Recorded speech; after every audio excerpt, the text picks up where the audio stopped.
অনেকে নিজের অবস্থান নিয়ে সুখী না, এরকম আছে না নাই? আল্লাহ আমার এটা দিল না রে, ওইটা দিল না রে, পাইলাম না রে, কিচ্ছু হয় না, কি করব জীবনে, হতাশ।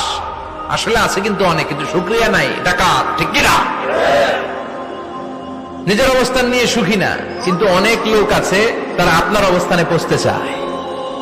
তাদের দিকে তাকিয়ে দেখেন, আপনি যে অবস্থানে আছেন এই অবস্থানে পৌঁছাটা অনেকের কাছে স্বপ্ন। তারা প্রতিনিয়ত সংগ্রাম আর স্ট্রাগল করে যাচ্ছে আপনার অবস্থানে পৌঁছতে, আর আপনি এটা নিয়ে সন্তুষ্ট না। শেখ সাদির নাম শুনেছেন?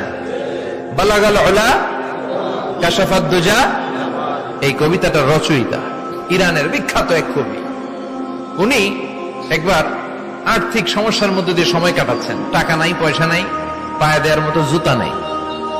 উনি খুব দুঃখ পেলেন, হায় রে, আমি ইরানের এত বড় কবি, আমার পায়ে দেওয়ার মতো জুতা নাই। দুঃখ ভরা মন নিয়ে রাস্তায় হাঁটতে বেরোলেন। হাঁটতে হাঁটতে হঠাৎ দেখলেন একটা লোক শুয়ে শুয়ে কাঁদছে, ওই লোকটার দুইটা পাই নাই, পাই নাই। উনি সেজদায় পড়ে গেলেন, আল্লাহর কাছে ক্ষমা চাইলেন, আল্লাহ অনেক দিয়েছ, শুকর আলহামদুলিল্লাহ। এজন্য যেই পরিস্থিতিতেই থাকি না কেন আমরা কি পড়বো?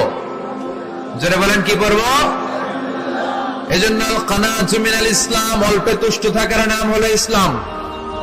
সম্পদ লাগবে কিন্তু সম্পদের পাহাড় লাগবে না, ঠিক কিনা? অল্প খান, অল্প পড়েন, অল্প জমান, অল্পের ভেতরে বরকত ঢুকাইয়া দিছে কে?